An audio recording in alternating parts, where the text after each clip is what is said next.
Haleluya. Shalom. Shalom. Apa kabar ibu-ibu?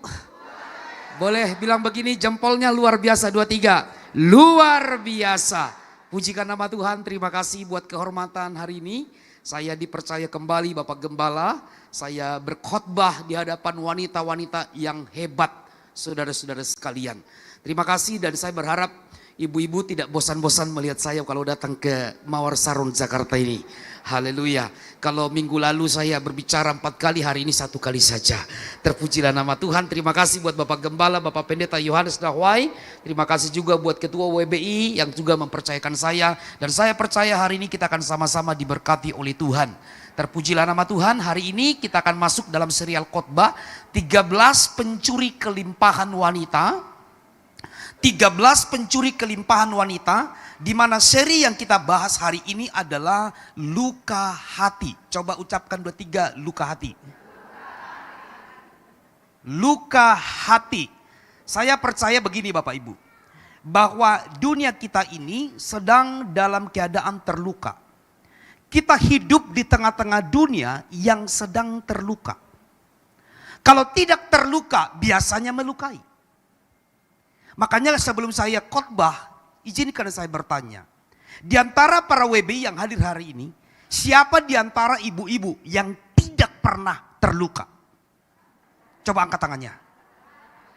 Yang tidak pernah terluka, angkat tangannya. Ada yang tidak pernah terluka? Oke, pertanyaan yang kedua. Siapa di antara saudara yang pernah terluka? Gak usah angkat tangan, malu-maluin. Ya. Dari wajah saudara sudah kelihatan memang terluka. Artinya setiap kita pernah terluka. Kalau kita tidak terluka, kita dilukai. Makanya ada 2 hal yang membuat orang bisa terluka. Yang pertama, dia terluka karena gejala-gejala dari luar.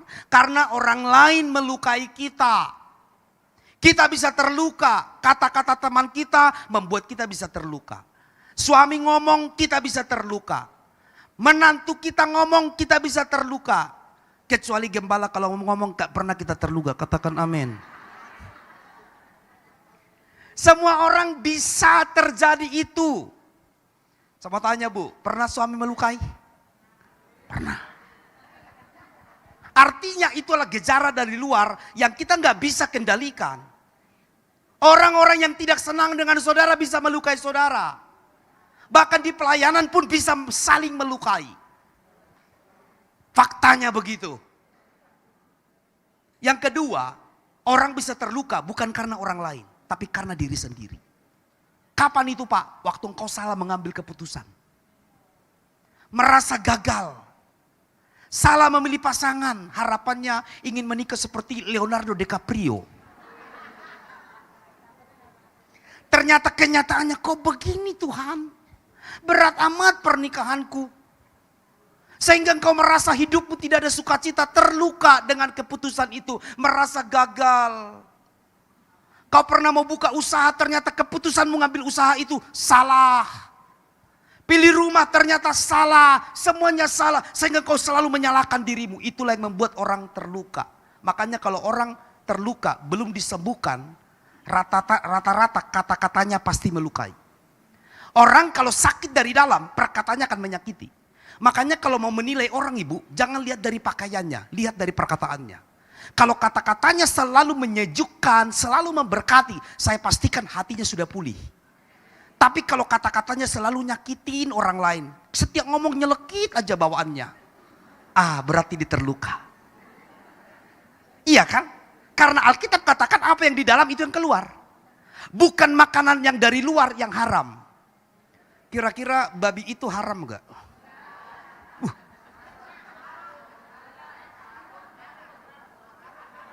Harum. Tapi kalau kita ngomong orang jadi babi, itu yang haram.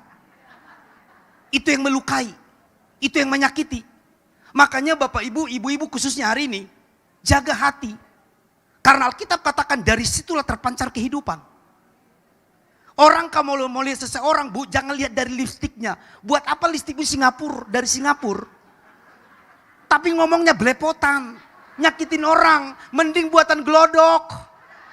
Tapi kata-katanya memberkati. Amin, tepuk tangan dong buat Tuhan Yesus. Makanya hari ini mari kita bangun kata-kata yang saling memberkati. Supaya kita tidak saling melukai. Ada banyak pasangan-pasangan juga saling melukai. Suami melukai istrinya. Istri melukai suaminya. Tapi kalau suami istri dipulihkan, saya percaya di rumah itu pasti akan seperti suasana surga. Coba kita lihat perkataan suami istri kalau hatinya tidak terluka. Boleh ditampilkan dulu. Ini kata-kata suami istri yang saya catat. Bagaimana suami istri, sebelum kita masuk kepada ayat. Nah, ke pendahuluan saya. Oke. Ini dia. Ini perkataan suami istri bisa. Oke. S itu adalah suami, I itu adalah istri. Suatu waktu suami istri bercakap-cakap. Dia ngomong sama suaminya ngomong begini. Suami ngomong begini. Akhirnya kata suaminya, aku sudah menunggu saat ini tiba sejak lama. Istri bilang, apakah kau rela kalau aku pergi? Suami bilang, tentu tidak. Jangan pernah kau berpikiran seperti itu. Istri berkata, apakah kau mencintaiku? Suami bilang, tentu. Selamanya akan tetap begitu.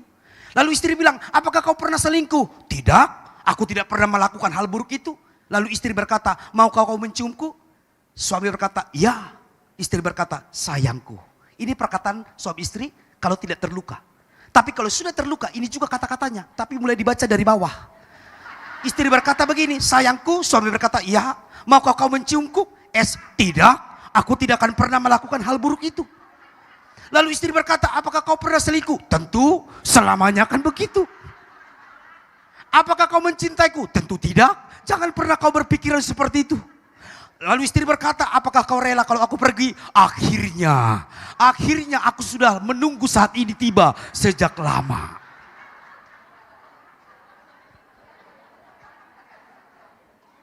Jadi tergantung dari mana bacanya. Coba tanya kiri kananmu, sepertinya kamu baca selama ini dari atas atau dari bawah?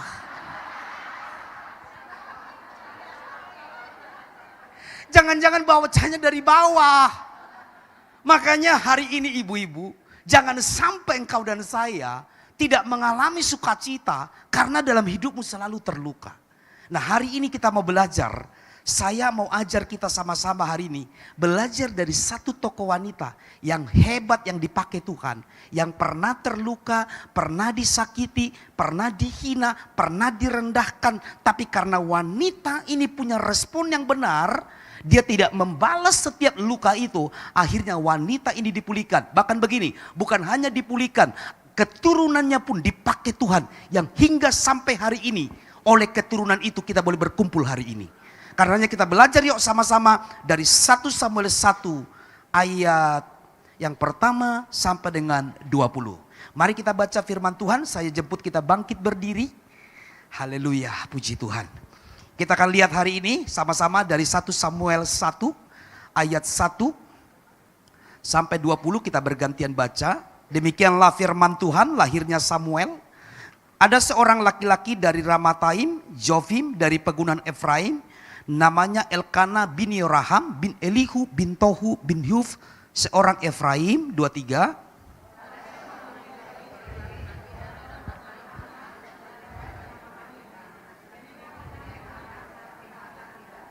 Orang itu dari tahun ke tahun pergi meninggalkan kotanya untuk menyembah mempersembahkan korban kepada Tuhan semesta alam di Silo. Di sana yang menjadi imam Tuhan ialah kedua anak Eli, Hofni dan Pinehas. 23.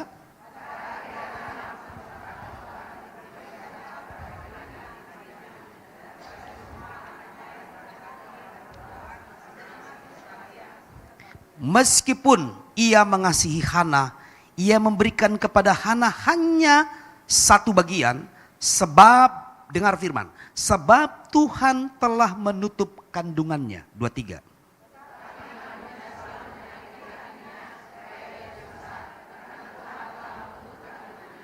Demikianlah terjadi dari tahun ke tahun. Setiap kali mereka pergi ke rumah Tuhan, Penina menyakiti hati Hana sehingga ia menangis dan tidak mau makan. 23.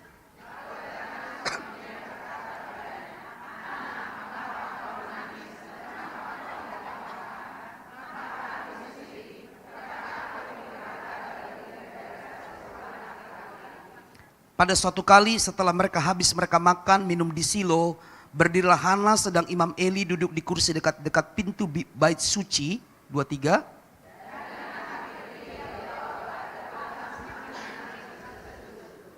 Kemudian bernasarlah ia, katanya, Tuhan semesta alam, jika engkau sungguh-sungguh engkau memperhatikan sengsara hambamu ini, dan mengingat kepadaku dan tidak melupakan hambamu ini, tetapi memberikan kepada hambamu ini seorang anak laki-laki, maka aku akan memberikan dia kepada Tuhan untuk seumur hidupnya, dan pisau cukur tidak akan menyentuh kepalanya. 23.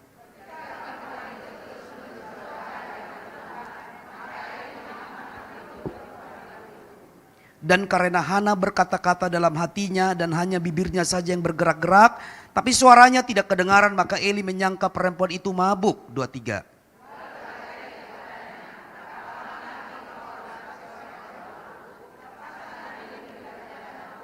Tapi Hana menjawab, bukan tuanku, aku seorang perempuan yang sangat bersusah hati, anggur ataupun minuman yang memabukkan tidak kuminum, melainkan aku mencurahkan isi hatiku di hadapan Tuhan. 23.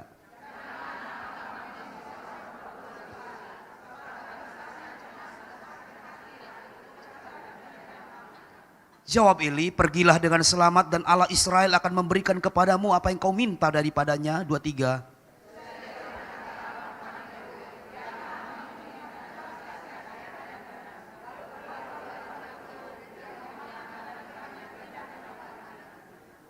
Esok harinya bangunlah mereka itu pagi-pagi lalu sujud menyembah di hadapan Tuhan. Kemudian pulanglah mereka ke rumahnya di Rama. Ketika Elkana bersetubuh dengan Hana istrinya, Tuhan ingat kepadanya. Ayat 20 bersama-sama, 23.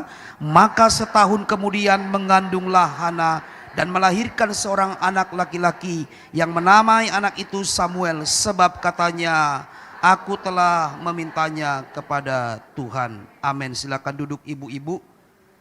Saudara-saudara yang saya kasihi, kalau kita baca tadi sebagian dari cerita seorang Hana, saya yakin Hana ini adalah seorang wanita yang betapa terluka di tengah-tengah keluarganya.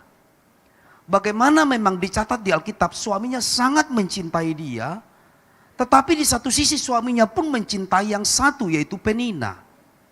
Pada zaman itu ibu-ibu, kalau wanita itu mandul, maka wanita itu tidak berharga. Yang kedua, maka suaminya diperbolehkan boleh menikah lagi.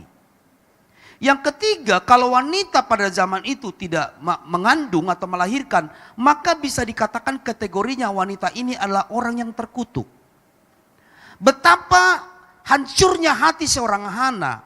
Padahal tidak ada seorang wanita yang menikah di dalam hatinya supaya dia tidak punya anak. Semua wanita mendambakan namanya memiliki anak. Kalaupun Hana tidak punya anak, bukan karena keinginannya. Alkitab tadi katakan karena memang Tuhan yang menutup. Artinya kalau Tuhan yang menutup, berarti tidak ada yang bisa membuat dia bisa hamil. Artinya yang bisa membuka itu hanya Tuhan. Itu sebabnya Hana tidak bisa lagi mengandung dalam kondisi itu. Sehingga tiap hari Penina menghina dia. Bahkan tadi dikatakan di dalam ayat yang ke-6, tetapi madunya selalu menyakiti supaya ia gusar. Tapi saudara lihat tadi dalam pembacaan apa respon Hana? Hana tidak pernah membalas. Hana tidak membalas. Untunglah si Hana ini bukan orang Batak. Seandainya si Hana ini orang Batak, aduh, udah dijanggola dia. Iya kan? Bayangkan Bu, saya tadi baca, Hana kok responnya malah dia datang ke rumah Tuhan, dia berdoa. Persis kayak ibu-ibu WBI Mawar Saron, amin. Bilang kiri kananmu, sepertinya pendeta itu nyindir kita tuh. Bu, kalau ada yang menghina balas enggak? Kira-kira kalau ada yang menghina menyakiti balas enggak? Luar biasa. Sebelah kiri, sebelah kanan saya bilang balas, yang di sini tidak mau balas. Berarti yang masuk surga hanya yang dua bangku ini. Lihat bagaimana Hana punya respon yang benar. Dengar baik, saudara tidak bisa melarang orang untuk melukai saudara. Yang bisa engkau jaga adalah hatimu tetap terjaga dengan baik. Jangan bilang sama suami, Pak kalau boleh hari Sabtu tolong jangan sakiti saya. Hanya hari Sabtu aja. Hari lain boleh, gak bisa. Saudara tidak bisa kendalikan orang di sekitarmu. Hana tidak punya kuasa mengendalikan mulutnya Penina. Tapi yang bisa dia lakukan adalah bagaimana hatinya tetap terjaga. Makanya betapa hebat ini Hana ini. Saya catat Bapak Ibu, Hana ini adalah satu-satunya wanita yang pernah dihina lalu dia berdoa. Dan dia juga wanita yang pernah bernasar sama Tuhan. Hana itu dicatat di situ. Jadi dia datang kepada Tuhan. Karena dia tahu Tuhan yang menutup kandunganku. Berarti hanya kepada Tuhan aku bisa datang. Dia tidak cerita sama yang lain. Dia tidak ngomong sama yang lain. Bahkan Imam Eli pun salah sangka sama dia. Contoh begini, dia sudah ada masalah, datang ke gereja, ketemu pendeta. Malah pendeta nyalain dia. Tapi Hana punya respon yang benar. Itu sebabnya kita akan belajar ibu-ibu. Supaya engkau dan saya, apapun yang kau alami. Mungkin ada engkau yang mengalami seperti Hana. Pernikahanmu seringkali tidak dianggap mertuamu. Karena mungkin engkau belum punya keturunan. Khususnya orang Batak saya lihat, saya gak berani suku lain. Orang Batak bu, di kampung saya di Siborong-borong sana. Kalau nggak punya anak, seolah-olah rumah tangganya nggak bahagia. Bahkan ada mertua selalu mengecilkan menantunya kalau belum punya anak. Tapi saya berharap hari ini engkau harus memandang menantumu. Sudah punya anak atau belum? Bukan itu yang menjadi utama dalam pernikahan itu. Pola pikir kita di dalam Tuhan harus berubah, katakan amin. Anak itu adalah berkat. Kalau belum Tuhan kasih anak, berarti Tuhan kasih berkat yang lain. Amin. Amin. Kalau engkau diberikan anak, bersyukur. Kalau belum pun bersyukur. Ada tradisi orang Batak, saya lihat. Kebetulan saya asli dari sana. Jadi saya tahu betul. Kalau orang Batak menikah inang, ibu, anaknya itu kalau udah kecil nih, udah bisa dibawa ke gereja, digendong-gendong. Dibawa ke pasar, betul nggak? Lalu dibawa apa? Pisang. Dikasih satu orang sama yang ketemu. Ini pisangnya siapa? Pisangnya si Ucok. Makan. Datang ke gereja. Ketemu Pak Pendeta. Pak Pendeta, anakku sudah kubawa. Aku bawa pisang. Itu pisang siapa? Kata Pak Pendeta. Pisangnya si Ucok. Makanlah. Makanlah pisangnya si Ucok ini. Sambil digendong-gendong. Puji Tuhan. Pendeta tanya begini. Gimana kabar anak? Asal mama ngolu. Saudara ngerti maksudnya? Asallah hidup. Asallah bernafas. Bukan dia bilang, puji Tuhan Pak Pendeta, anakku lahir dengan sukacita. Tapi yang ditanya, asal mama ngolu. Makanya banyak orang Batak dipangulu-ngulu. Dibuatlah ibadah perheheon. Hehe mamu, hehe amun dia. Katanya. Itu sebabnya saudara hari ini kita mau belajar. Jangan sampai saudara dan saya seperti Penina selalu kata-katanya melukai orang. Dan saya sangat diberkati oleh Hana ini. Dan saya coba cek dalam diriku, apakah aku bisa seperti Hana ya? Dihina, direndahkan. Martabatnya, padahal statusnya mestinya dia istri pertama harus lebih terhormat. Tapi karena dia tidak punya anak, dia tidak terhormat. Dan itu terjadi bukan sekali. Setiap saat kalau mereka pergi ke bait Allah, selalu dia menyakiti. Tapi apa yang kita lihat dari seorang Hana? Ada beberapa kebenaran yang kita harus belajar. Rema yang bisa kita ambil dari kisah Hana. Yang pertama remanya yang kita bisa ambil. Baca bersama-sama. 2, 3.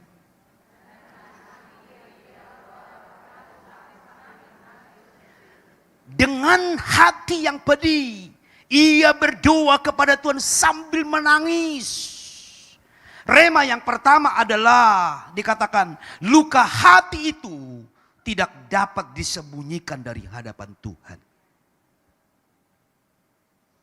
Sehebat apapun engkau ibu menyembunyikan luka hatimu, pasti engkau tidak bisa lari dari hadapan Tuhan. Kadang suami tanya, "Mah, kenapa wajahmu mutung aja dari pagi?" "Gak apa-apa.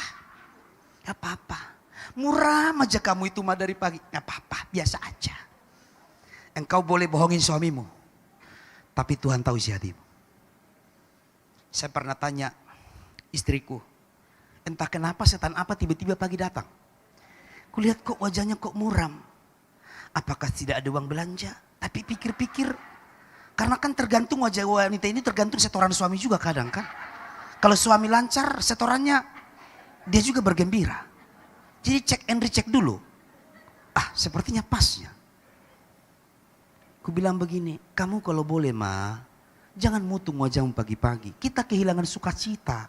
Kalau wajah istri sudah nggak ada sukacita, maka saya pastikan sepanjang hari itu rumah tanggamu itu kayak neraka. Akhirnya saya salah paham. Akhirnya saya marah. Mulai besok nggak boleh begitu. Kita ini kan serba salah kan. Saudara tahu nggak rahasianya ibu-ibu ini? Yang biasanya dia cerewet di rumah, tiba-tiba dia diam. Semua orang jadi salah tingkah. Mama kenapa? Akhirnya saya bicara sama anak saya. Kami jadi main mata. Mama kenapa? Aku juga tidak tahu. Dia yang diam, kita yang salah sangka. Akhirnya saya bilang ke anak saya, udah kita kerja aja. Kamu nyuci piring, aku ngepel. Shh.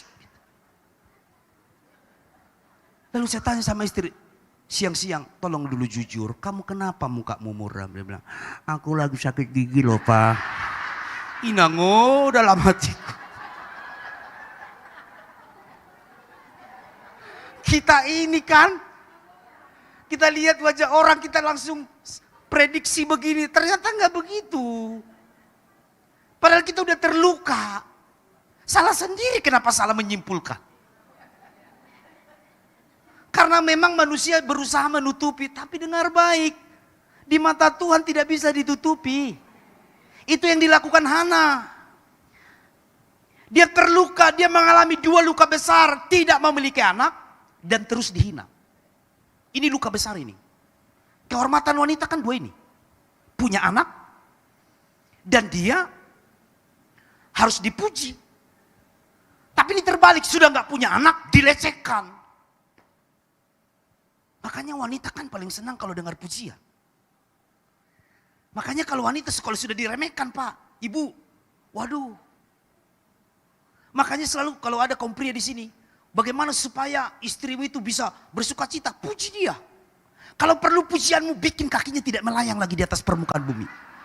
Biar seperti Kejadian 1, maka roh Allah melayang-layang, maka istriku pun melayang-layang. Maka ada istri orang Manado makan puji. Ada orang Manado di sini? Ya. Itu sebabnya hari ini inilah luka yang dialami oleh Hana. Tapi Hana membawa perkara itu kepada Tuhan. Itu sebabnya apa yang kau alami hari ini, mungkin orang lain tidak tahu apa yang kau alami. Tidak mengapa. Suamimu mungkin tidak tahu apa yang kau rasa. Tak mengapa. Yang penting Tuhan tahu apa yang kau alami. Karena apapun yang terjadi dalam hidup, kita nggak bisa sembunyikan. Sepintar-pintar apapun kau menyembunyikan lukamu, di hadapan Tuhan itu pasti Dia tahu. Karena inilah yang terjadi dalam kehidupan Hana. Karenanya hari ini Bapak Ibu, khususnya Ibu WBI hari ini, Tuhan mengetahui setiap air mata yang tidak dilihat oleh manusia. Banyak ibu-ibu itu kulihat, kalau ketemu sama temannya, hahihu heho, hihihi, ya. Tapi kalau udah pulang ke rumah, dia sedih. Kalau dia udah reunian, ceritanya bagus. Tapi kalau dia nyampe di rumah, sakit hati dia.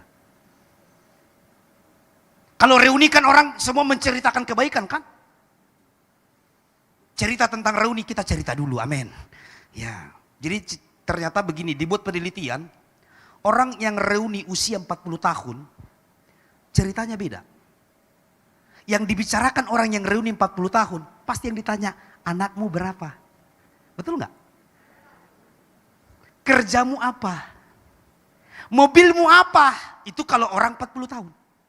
Tapi kalau orang sudah reunian usia 50 tahun, bahan pembicaranya udah bergeser. Bukan lagi anakmu berapa. Topiknya cucumu berapa. Anakmu kerja di mana? Kalau sudah 60 tahun, topiknya beda lagi. Kira-kira teman kita yang udah mati berapa orang ya? Itu topiknya. Kalau sudah 70 tahun reunian. Topiknya berkata begini, teman kita yang masih hidup sisa berapa ya? Begitu kita reunian usia 80 tahun. Loh, kok kamu masih hidup?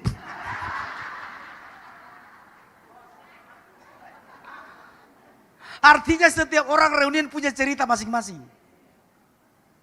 Karenanya hari ini ibu-ibu yang saya kasih dalam Tuhan, belajarlah seperti Hana.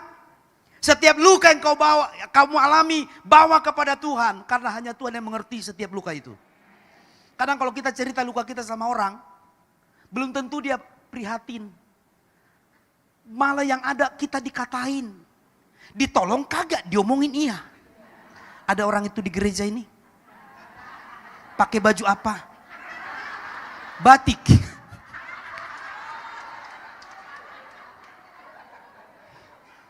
Itu sebabnya saya kasih kata-kata begini dalam poin yang pertama.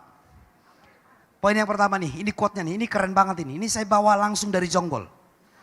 Nah, loh kok jadi ini orangnya? Oke. Yuk kita baca sama-sama.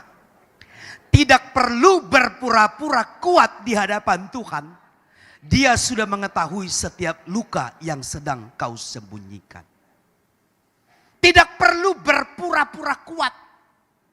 Tuhan tidak suka dengan orang yang pura-pura. Tuhan suka yang asli. Kalau engkau sakit ngomong, Tuhan aku lagi sakit. Teman WL-ku tadi ngomelin aku waktu tadi aku sinyer. Contoh. Jangan pura-pura kuat. Hidup ini tidak ada yang kuat. Kita kuat oleh karena Tuhan. Amin. Tuhan, kalau engkau datang sama Tuhan, Tuhan tidak pernah permalukan. Makanya tadi saya bilang dalam hidup ini tidak perlu pura-pura kuat. Karena Tuhan tahu luka yang kau sembunyikan. Belajarlah seperti Hana. Yang kedua. Bawalah luka kepada Tuhan dalam doa. Sekali lagi baca 2-3. Bawalah. Kita lihat ayatnya. Apa yang dilakukan oleh Hana? Saat Hana terluka, dia berdoa. Di dalam ayat firman Tuhan berkata begini. Tetapi dikatakan di dalam ayat yang ke-12. Karena perempuan itu terus menerus berdoa di hadapan Tuhan. Maka Eli mengamat-amati mulut perempuan itu. Lihat di situ katanya. Terus menerus berdoa. Terus menerus berdoa. Apa yang menggerakkan Hana terus menerus berdoa? Karena dia dilukai. Terkadang ibu-ibu Tuhan izinkan kau terluka. Supaya kau makin bergantung kepada Tuhan. Tuhan izinkan engkau mengalami hal yang tidak baik dalam hidupmu. Supaya engkau memegang tangan Tuhan yang akan mengangkat hidupmu. Karena tidak pernah kebetulan sebuah luka terjadi. Tergantung responmu. Hana membawa luka itu terus menerus ke rumah Tuhan. Saya kadang lihat orang kalau terluka gak mau gereja. Ayo gereja, enggak, aku lagi ada masalah. Nanti aja kalau udah gak ada masalah, aku ke gereja. Loh, kok saudara tidak ada masalah lalu ke gereja? Berarti kalau saudara tidak ada masalah, tempatmu tidak di dunia ini. Kalau engkau masih di dunia pasti ada luka. Halo? Justru kalau ada luka makin rajin gereja. Jangan kalau nggak ada luka, engkau bilang nanti aja kalau sudah dipulihkan. Tidak ada pemulihan di luar Tuhan. Tidak ada kesembuhan di luar Yesus. Luka itu hanya disembuhkan oleh firman-Nya. Lalu engkau menjauh dari firman. Hana tahu bagaimana dia harus bisa dipulihkan. Dia tidak lari ke tempat lain. Dia tidak kongko, dia tidak cari tempat kopi. Tapi dia datang terus menerus berdoa, dia nangis sama Tuhan. Ini yang harus kita contoh. Siapapun nanti melukanya engkau, yang kau harus pegang, belajarlah seperti Hana. Bawalah luka itu ke dalam doamu. Karena doa adalah tempat terbaik untuk membawa luka hati itu. Saya ulang sekali lagi, doa adalah tempat terbaik untuk membawa luka itu. Jujurlah di situ. Ceritalah di situ. Kalau saudara cerita sama suami, Pak, aku mau cerita. Sebelum tidur tolong jangan dulu tidur ya. Cerita istrinya. 5 menit pertama suami bilang iya ma. 10 menit. Akhirnya 2 kali terluka dia. Udah dia cerita lukanya gak didengar. Ya kan suaminya ketiduran, terluka dia. Makanya Bu, kalau ngomong sama suami istri, jangan lebih dari 5 menit. Karena kalau udah 10 menit terjadi perdebatan. Setan datang ke situ. Betul nggak? Ada di sini awalnya diskusi suami istri. Masih bagus nih 5 menit pertama. Ujung-ujungnya berantem. Ribut. Saya percaya ada orang itu di gereja ini.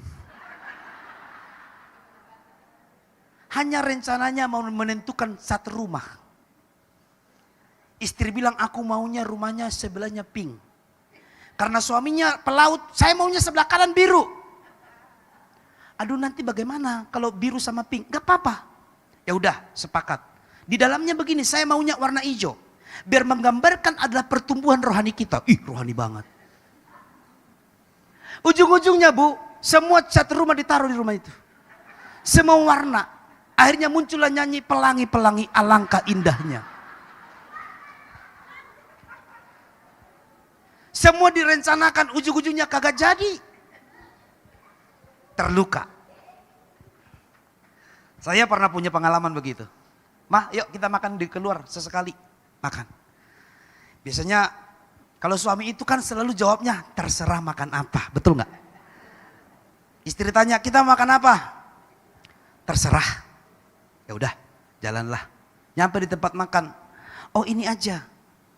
Saya bilang, ini gak enak. Pindah lagi. Ya udah ini. Kemarin saya lihat ini viral. Banyak komentarnya negatif. Gak enak. Semua restoran itu gak enak. Ujung-ujungnya pulang masak Indomie.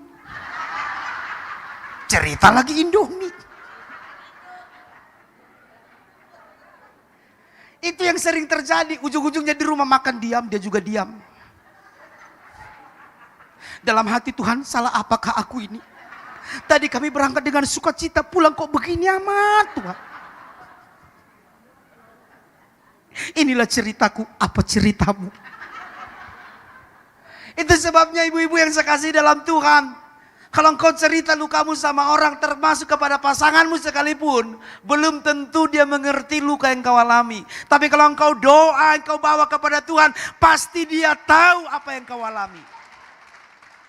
Amin. Apalagi ibu-ibu, jangan ceritakan masalahmu di status. Berantem sama mertua, dasar mertua kayak kuntilanak. Tapi statusnya dia dibisukan sama mertuanya. Supaya mertuanya tidak baca.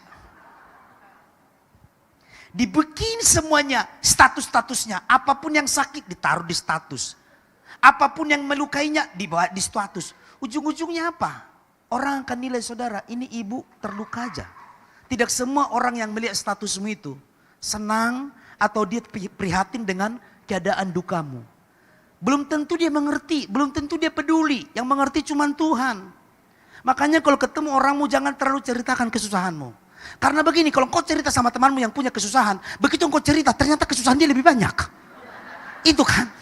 Akhirnya kita mau cerita, ternyata dia juga cerita kesusahannya. Akhirnya kita pulang tambah kesusahan kita ingat lagi kesusahan teman kita. Lama-lama stres lah engkau. Kan kalau kita cerita sama teman kita kan belum tentu teman kita itu tidak ada masalah kan. Kita cerita, kamu tahu nggak suamiku, aduh begini amat suami saya. Ternyata dia baru berantem sama suaminya, dia baru dipukulin sama suaminya. Lalu dia juga cerita, aku juga baru dipukuli suamiku. Akhirnya dia pulang, ketakutan dia. Tapi kalau engkau bawa sama Tuhan, aman hidupmu. Walaupun tidak kelihatan, tapi biasanya Tuhan bekerja. Karena tangan Tuhan itu pasti bekerja indah pada waktunya. Itu yang dialami oleh Hana. Dia membawa luka itu hanya kepada Tuhan saja. Bahkan pendetanya namanya Imam Eli salah mengerti. Tapi Tuhan tidak pernah salah mengerti. Jangankan doa yang dilahirkan lewat kata-kata, bahasa air matamu pun Tuhan tahu. Itu yang ku tahu. Makanya kalau menangis, menangislah. Hana ini menangis. Waduh, kayak ibu-ibu WBI di sini. Saking banyaknya penderitanya tidak tahu mau ngomong apa. Hanya mau kioki dia. Orang kan kalau sudah terlalu banyak pergumulannya kan tidak tahu mau ngomong apa lagi kan. Karena begitu dia doa pokok yang pertama, udah datang pokok doa yang kedua. Bingung mau ngomong mana yang duluan yang harus dijawab Tuhan. Akhirnya dia tapi sekalipun doamu cuma Tuhan juga tahu, katakan amin.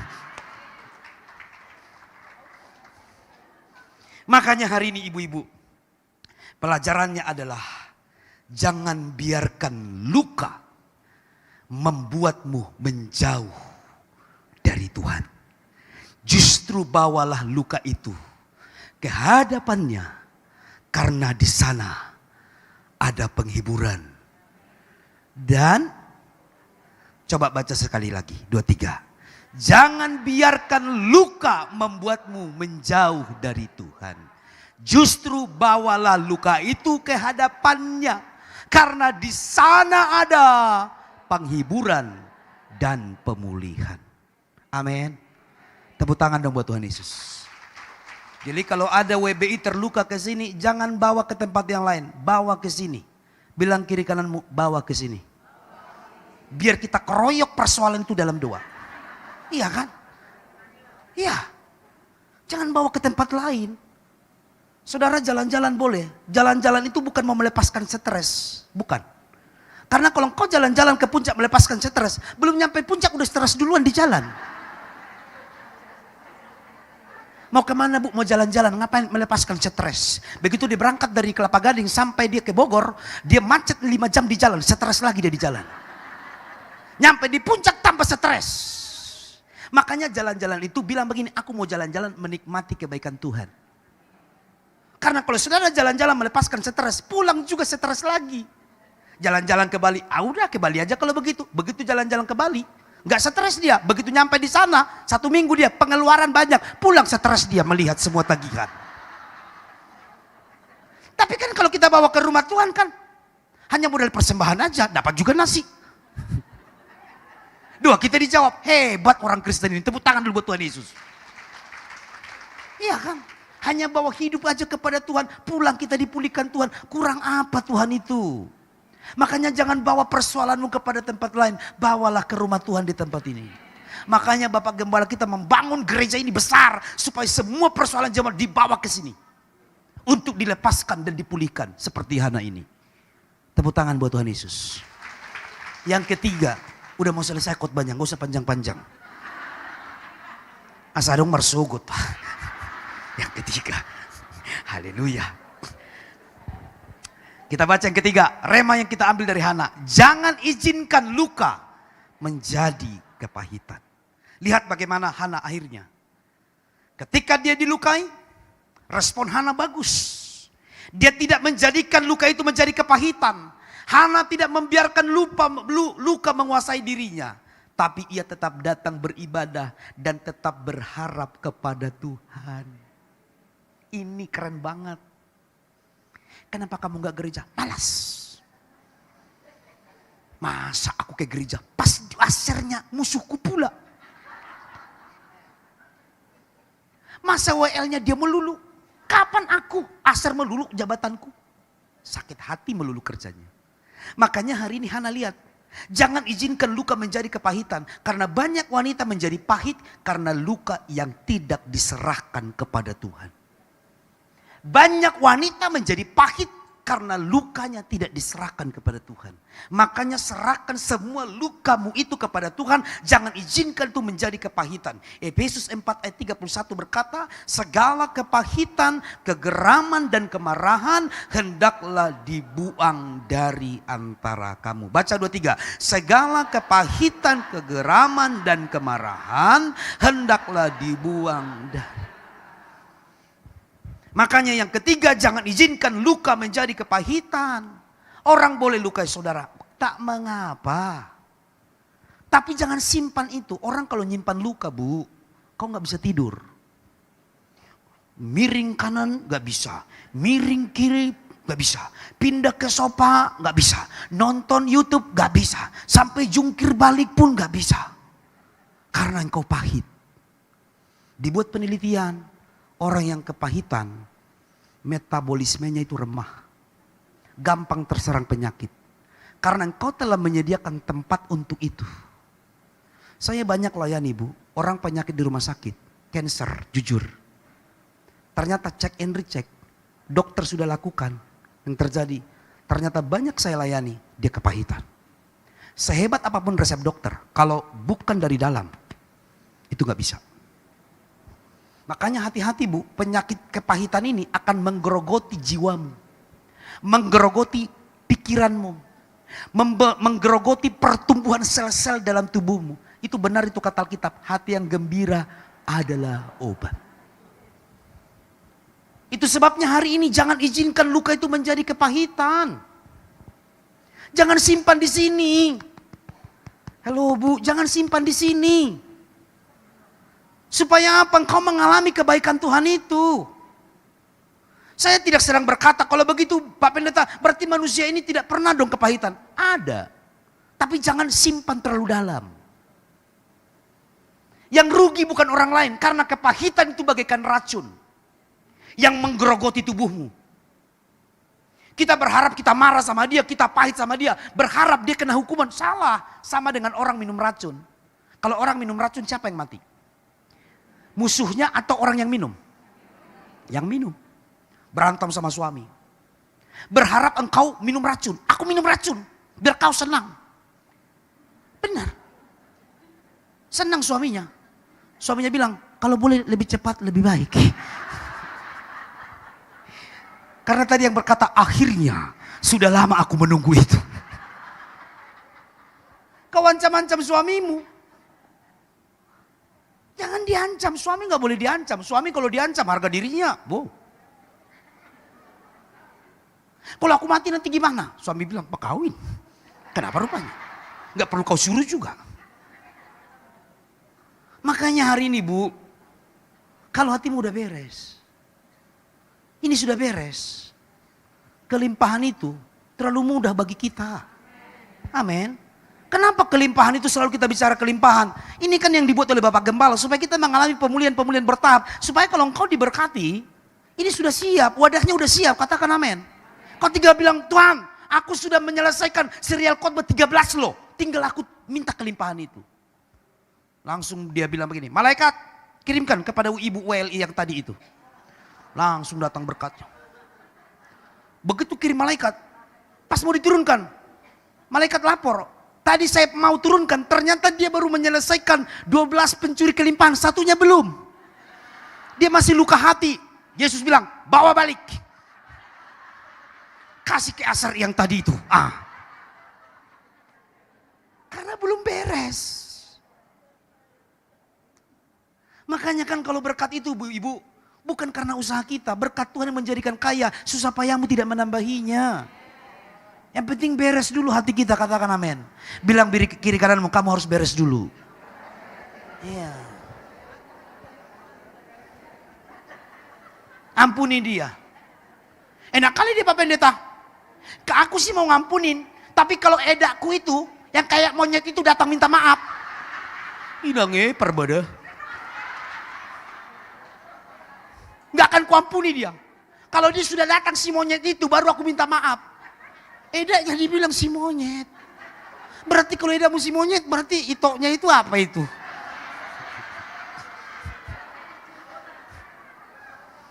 Kita ini kan suka begitu kan. Kita ini harus ngampunin dulu kalau orang itu minta maaf duluan.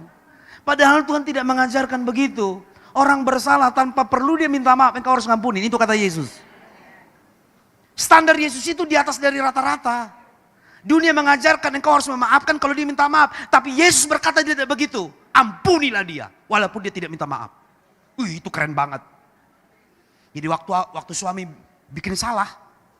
Tiba-tiba suami minta maaf. Minta maaf. Istri bilang, Pah, kamu pun tidak minta maaf. Bikin kesalahan pun udah kumaafkan duluan. Hebat kali kamu mah. Itu karena pendeta yang ganteng itu yang khotbah.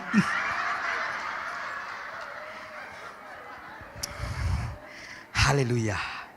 Karenanya saya kasih nih quote-nya nih yang ketiga. Haleluya. Berbahagialah ibu-ibu yang ibadah hari ini. Yang tidak datang mereka belum dapat berkatnya. Baca 23. Ingatlah bahwa luka yang dipelihara akan menjadi racun. Tetapi luka yang diserahkan kepada Tuhan. Sekali lagi dengan mantap 23. Ingatlah bahwa luka yang dipelihara akan menjadi racun. Tetapi luka yang diserahkan kepada Tuhan menjadi kesaksian. Tepuk tangan buat Tuhan Yesus. Itu sebabnya. Sehingga kau bisa bersaksi. Ada temanmu yang terluka, engkau ngomong. Aku pernah lo ngalamin seperti kamu. Tapi karena aku belajar tidak pahit, aku mengampuni. Sekarang keluargaku dipulihkan. Orang itu pun ikut untuk mengampuni. Tapi kalau engkau tidak pernah dipulihkan kesaksian, terlalu cerita kepahitan terhadap mertuanya. Aku punya mertua begini, aku juga kayak gitu, tapi kemarin aku racun dia. Ya, akhirnya pikirannya juga begitu. Tidak jadi kesaksian. Bagaimana orang cerita tentang Yesus kalau kita nggak pernah cerita dari dalam diri kita? Saya pernah dikepahitan loh sama orang. Ini saya cerita ibu-ibu. Saya pernah dilukai pendeta loh. Ini saya pernah cerita kan. Saya pernah dilukai pendeta. Di mana saya pernah pelayanan di perumahan kami. Selalu dilihat Mawar Saron ini.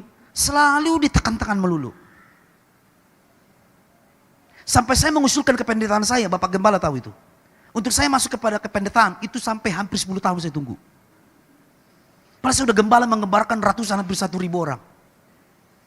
Ditekan aja terus. Saya ngomong ke Pak Gembala. Pak Yohanes, Pak gimana? Gak apa-apa Pak Torgis, ikut aja prosesnya. Saya ikut. Saya gak mau jadi pahit, saya fokus kepada pelayanan saya. Gak apa-apa. Jabatan PDP, PDM itu kan hanya sebuah kepejabatan yang diberikan organisasi, yang penting Injil diberitakan. Sampai 10 tahun saya tunggu itu. Saya ini udah kuliah teologi S2. Masa tes kependetaan gagal. Saya tanya gagal karena nilai, bukan. Karena ada penilaian tersendiri. Inangi dalam hatiku.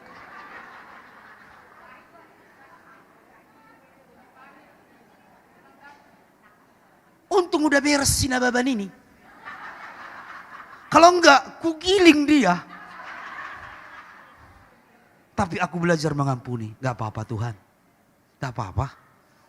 Gak apa-apa. Saya fokus melayani. Fokus. Tuhan tambah-tambahkan. Jemaat baru tidak bilang, Bapak Gembala udah PDT atau PDM atau PDP. Gak ditanya. Akhirnya Tuhan berkati pelayanan itu, tambah jiwa-jiwa. Bahkan dari gereja pendeta itu pindah banyak ke gereja kami. Faktanya begitu. Faktanya begitu. Saya tanya ibu dari mana? Dari gereja A. Oh, kenapa pindah ke sini? Ya nggak tahu, Roh Kudus yang memimpin. Haleluya. Kalau udah bawa Roh Kudus ini kan awak juga takut juga, ya kan? Faktanya begitu. Pak Gembala tahu rahasia itu. Saya ngomong kepada Pak Gembala. Saya tidak minta tolonglah Pak enggak. Saya belajar proses, nggak apa-apa. Mau 20 tahun juga nggak masalah. Yang penting saya bisa berkhotbah. Buktinya bisa sampai sekarang. Ku naikkan istriku, dibatalkan. Tapi nggak mengapa. Bagi saya, belajarlah di situ cara Tuhan. Tuhan mau lihat responku. Kamu marah enggak? Kamu kecewa enggak? Kamu pakai enggak cara-cara lain supaya kau dapat itu? Enggak. Saya tetap ikut proses itu. Sampai kemarin dibilang, yang tes wawancara saya, ngomong begini sama saya. Pak Pendeta mohon maaf ya, ya wawancara Bapak nanti bukan S2. Masalah enggak? Enggak apa-apa. Mestinya Bapak kalau sudah S2 ini enggak perlu ikut dari awal. Enggak apa-apa, saya harus ikut. Karena Bapak Gembalaku mengajarkan belajarlah rendah hati.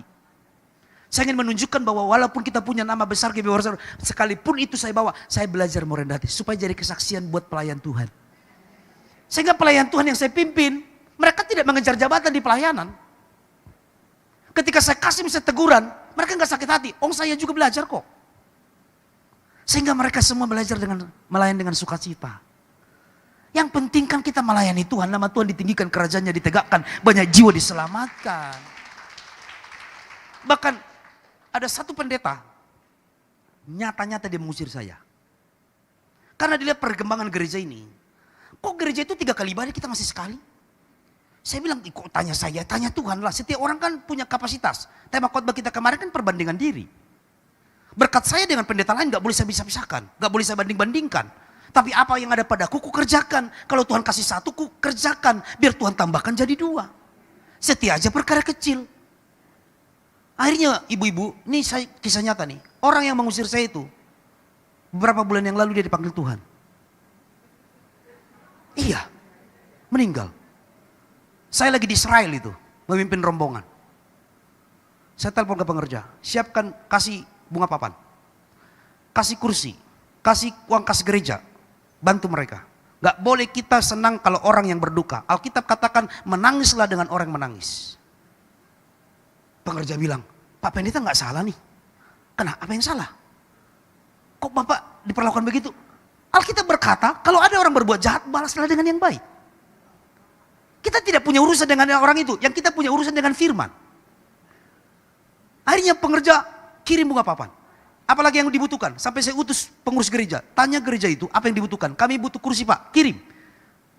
Bahkan sebelum ada bunga papan, orang lain di situ sudah hadir bunga papan GB Marosaron. Itu menandakan bahwa kita tidak pahit sama siapapun. Amin. Ada saya tanya bendahara, ada berkat kita? Oke, kasih buat mereka, membantu. Seminggu kemudian setelah Bapak Pendeta yang dikubur, keluarganya datang sujud sama saya. Anaknya datang, Pak terima kasih, mohon maaf. Dulu gak pernah terjadi. Datang menjumpai saya di gereja. Terima kasih Pak Pendeta atas pertolongannya, bantuannya. Kami tidak menyangka Bapak bisa seperti itu. Dalam hati saya, Tuhan yang hebat bukan saya. Datang, saya lagi mau sesi ketiga ibadah, datang keluarganya. Yang selama ini gak pernah kulihat anaknya itu datang. Sampai sujud begitu. Coba kalau saya balas dengan cara yang jahat. Hingga hari ini, hubungan kami jadi baik. Karena saya belajar tidak pahit. Saya punya hati bukan buatan Cina. Ini buatan India. Susah senang joget terus. Harus pakai anti gores yang terbaik. Saudara punya handphone kan? Banyak orang ibu-ibu handphonenya pakai anti gores terbaik. Tapi hatinya nggak pakai anti gores. Lebih fokus dia hanya membuat anti gores handphonenya. Yang paling utama adalah membuat hati anti gores di hati ini. Supaya waktu engkau digoreskan luka, itu gak terluka lagi. Amin. Tepuk tangan untuk Tuhan Yesus. Karenanya luka yang dipelihara menjadi racun. Tapi kalau luka diserahkan kepada Tuhan, menjadi kesaksian. Makanya jadi kesaksianku buat ibu-ibu hari ini. Coba kalau saya pahit, gak bisa kusaksikan itu. Tapi kalau ini saya bisa saksikan, karena ada saksinya pengerja. Itu sebabnya hari ini kita akan merdeka dengan luka hati. Kalau engkau sudah diberkati dengan itu, aduh keren banget. Berkat-berkat itu datang sendiri. Amin. Sampai kadang saya lagi tidur pun diberkati Tuhan. Lagi tidur diberkati. Saya bangun pagi dia bilang, Pak Pendeta, cek dong rekeningnya. Kenapa? Tadi malam saya transfer segini. Jam berapa? Jam 10. Saya udah tidur. Lagi tidur diberkati. Amin. Karena udah beres hatinya. Makanya Pak Yakub selalu bilang kan, orang Kristen jangan kejar berkat. Biar berkat yang kejar kita. Tepuk tangan buat Tuhan Yesus. Yang terakhir, haleluya, ini udah paling terakhir ini. Yang terakhir, biar kita pulang, amin. Puji Tuhan. Yang keempat, Tuhan sanggup mengubah luka menjadi berkat. 1 Samuel 1 ayat 20. Maka setahun kemudian, mengandunglah Hana dan melahirkan anak laki-laki. Ia menamai anak itu Samuel, sebab katanya, aku telah memintanya daripada Tuhan. Anak yang dikandung oleh Hana adalah Samuel. Setelah dia bergumul, akhirnya Tuhan memberkati kandungannya. Siapakah Samuel? Samuel adalah satu-satunya nabi yang mengurapi Raja Daud. Siapakah Raja Daud yang diurapi oleh Samuel? Adalah Raja Daud yang selalu kita dengar tentang dia sampai hari ini. Yang dimana oleh keturunannya lahirlah Yesus Kristus. Jadi yang mengurapi nenek moyangnya Tuhan Yesus Kristus adalah dari anaknya Hana, si mandul itu. Yang darinya lahir namanya Samuel, yang mengurapi Raja Daud. Pengurapan Raja Daud datangnya dari Samuel. Artinya kalau seandainya Samuel tidak ada, maka pengurapan Raja Daud tidak ada. Tapi itulah hebatnya Tuhan pakai keadaan Hana untuk menjadi kesaksian. Akhirnya Samuel menjadi berkat. Bahkan dia bernasar kepada Tuhan. Bahwa kalau Tuhan mengaruniakan aku anak, maka aku akan mempersembahkannya kepada Tuhan. Tuhan menjawab doa Hana dan mengaruniakan Samuel. Dari seorang wanita yang menangis karena luka. Hana menjadi ibu dari seorang nabi yang besar. Saya percaya luka yang kau alami bukan sebuah kebetulan. Saya yakin di situ ada rencana Tuhan yang besar. Makanya responilah dengan baik luka itu. Belajarlah dari Hana. Apa yang mungkin hari ini menjadi sumber air matamu ibu, suatu hari dapat menjadi alasanmu untuk bersyukur. Apa yang menjadi lukamu mungkin hari ini, suatu hari itu menjadi alasanmu untuk engkau bersyukur. Tuhan terima kasih. Kalau aku pernah mengalami sakit itu, luka itu, hari ini aku bersyukur. Ternyata di balik itu semua ada rencanamu yang luar biasa. Karenanya percayalah ibu, tidak ada luka yang terlalu dalam bagi Tuhan. Jika Hana dipulihkan, Tuhan yang sama juga memulihkan setiap hati yang terluka hari ini. Percayalah tidak ada luka yang terlalu dalam bagi Tuhan. Jika Hana dipulihkan, Tuhan yang sama juga sanggup memulihkan setiap luka yang kita alami hari ini. Katakan amin. Dan saya bersyukur hari ini, dan saya akan tutup ayat firman Tuhan hari ini dalam Mazmur 147. Kita akan jemput bangkit berdiri. Kita akan baca ayat ini sebagai ayat penutup kita. Dari serial khotbah hari ini, 13 pencuri kelimpahan wanita dari luka hati. Mazmur 147 ayat 3, sambil Timorsi boleh maju ke depan. Kita baca bersama-sama, 2, 3. Ia menyembuhkan dan membalut luka-luka mereka. Tuhanlah yang menyembuhkan luka-lukamu dan akan membalut setiap apapun yang kau alami. Mari kita tundukkan kepala kita. Mari kita responi firman Tuhan ini ibu-ibu.